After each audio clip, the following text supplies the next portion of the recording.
When I first started editing video, I wasted so much time. And tell me if this is you. Have you ever spent like 45 minutes trying to get a transition just right? Or, tweak that graphic and make sure everything just feels so good. And yet you kind of ignored the rest of your video. Because that's the thing. A lot of us fall into this trap of trying to polish one little thing, trying to make that perfect. And the truth is that nobody actually takes into consideration that is wasting time and it's killing your creativity. And I don't want that to happen to you. Okay. So that's what we're going to be talking about today. This is one of the most common mistakes that I see video editors make, especially when they're new. It's tweaking and perfecting this one little part of their video. And sometimes it's like the first 10 seconds of the video. And this wouldn't be so big of a deal, except for pretty soon, if you're doing that, you're going to run out of time, or you're going to run out of energy, or motivation, or you're just not going to be excited about the project anymore.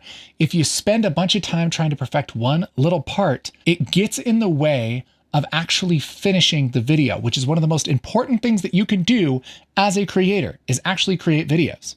Now, maybe you're doing this on purpose. Maybe this is kind of a subconscious thing. I don't know.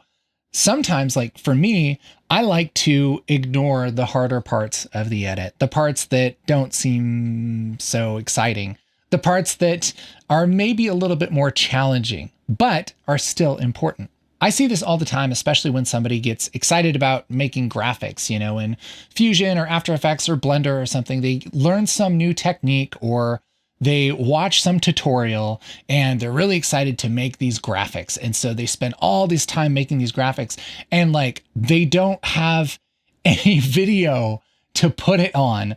There needs to be some kind of substance for your video, because if you don't have that, then the video, there's nothing there. There's nothing to watch, even though you have a really cool intro.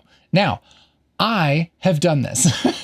I started out making movies with my friends in high school, and one of my favorite things to do was make the title sequence. And it was awesome. It was so good.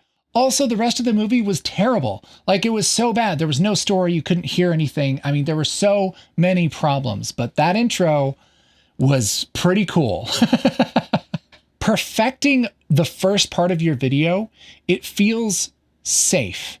It feels productive. It feels productive because you're okay, if I establish a certain amount of quality here, then I'm going to take that through the rest of the video. And it feels like you're going to do that. Okay, I got to make that because I'm going to be excited. It's like you're motivating yourself. If I get these awesome titles, if I do this awesome, 5-second edit at the beginning, then the rest of the video is going to have to come up to meet that. And the truth is that very rarely happens. What actually happens is you get really excited about that, you work on that, and then the rest of the video, you're like, oh yeah, I forgot that I have the rest of the video to do. It's also easier to polish than to make decisions.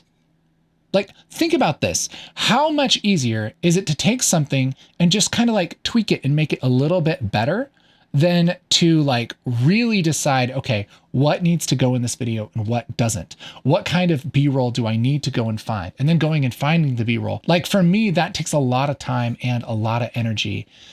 And it even just thinking about it kind of makes me tired. Because here's the truth. As creators, we always need to think about the whole video. Because unless you're just hired to do the graphics for something, you're not just doing the graphics, you're making the whole video. And if the whole video falls flat, it doesn't really matter how fun or crazy your graphics are. And I'm talking to you if you made your 3D rotating logo for 15 seconds as your intro before your 2-minute video. Don't do that. Make the video good. But this is what happens. We get stuck just tweaking this little thing because it feels safe and it feels productive and it feels like you're bringing up your level for your video when it's a lie. It is a lie. No, you're not. I only say this because I've taught thousands of people who try to do this and their videos are not as good as they want them to be. And I'm watching them work and seeing their posts or seeing their videos and going, if you would just think about the whole video instead of this one little part, everything would be easier. Because going down the path of just polishing a little part, you end up with 10 seconds of brilliance and 10 minutes, 100 minutes of whatever unfinished footage that doesn't make any sense for the story. It doesn't have good quality. There's a whole bunch of stuff wrong with it. And there's one little part that's over polished and the rest of it is totally ignored. This is the recipe for tiring yourself out before you even reach the middle of your project, much less the end. So here is a big mental shift that I want you to make in order to make better videos like for the rest of your life. I want you to work in passes. Now, what does that mean? A pass is just like if you were to pass something on the side of the road while you're driving in a car, right? You move past the entire thing all at once. So when it comes to video editing, what I mean is you fix the problems of a certain kind all the way through the video, all in one fell swoop, okay? So that means like you fix the great big problems in your video from beginning to end. Then, and only then, do you go back and you work on the medium problems. And then you go back and work on the small problems. And then you work on the little tiny tweaks, right? By working this way, it's kind of like hacking your mind, kind of tricking yourself into being productive. Because remember how I said it's easier to tweak things?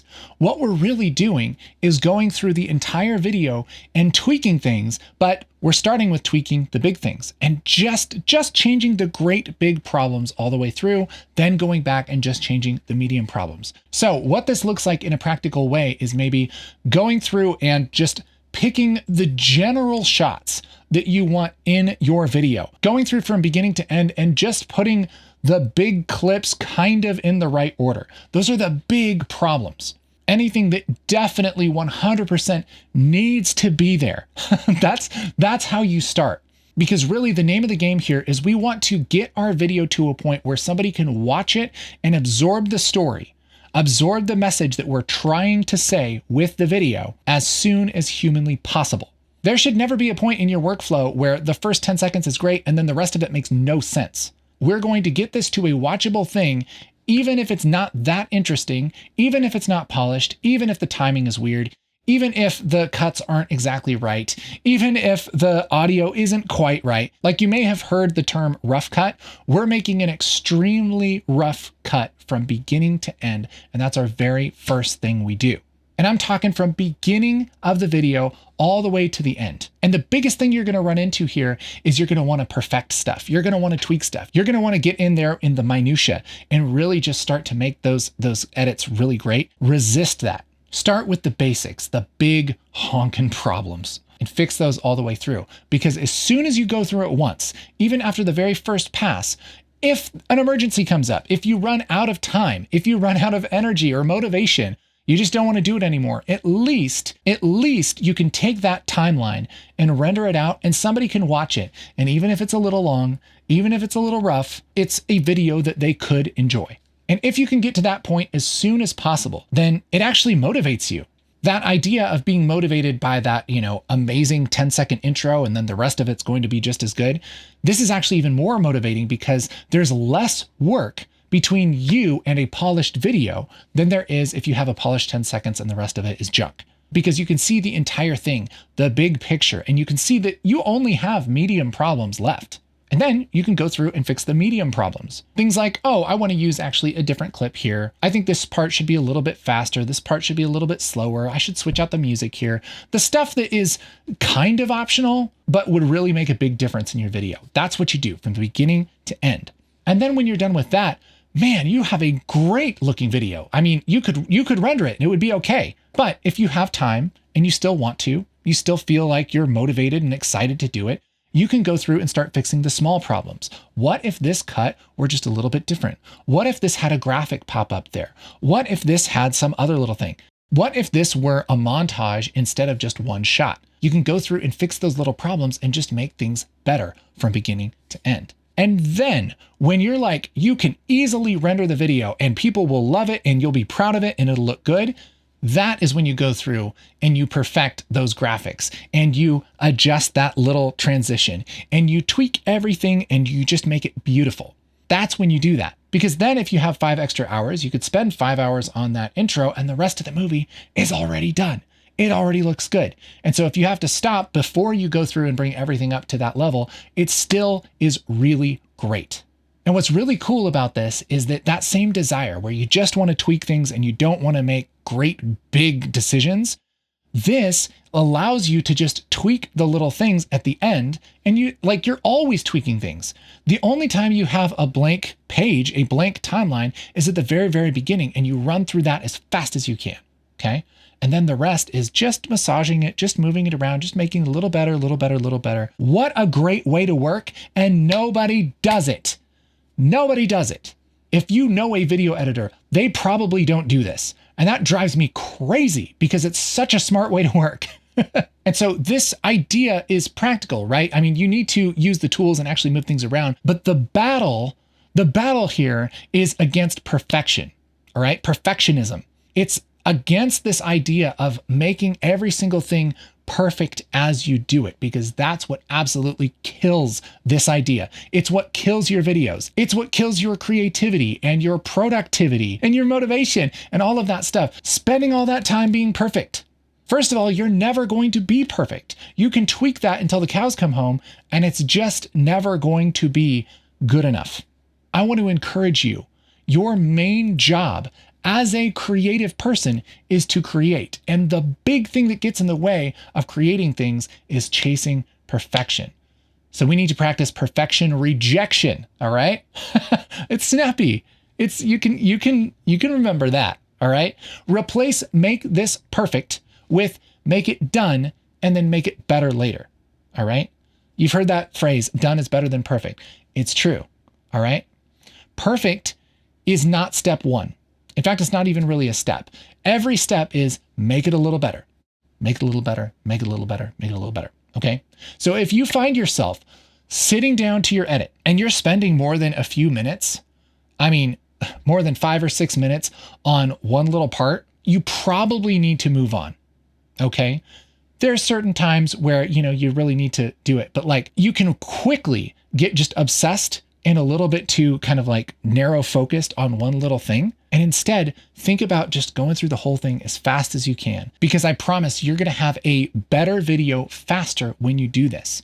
You can go through, and if you think of something, don't fix it right there. Just make a marker, make a note to yourself and say, I want to add this later. The more that you can offload these kind of like to-do list tasks, the things that you're hoping to do, if it's not like time to do it, write it down, because then you don't have to remember it.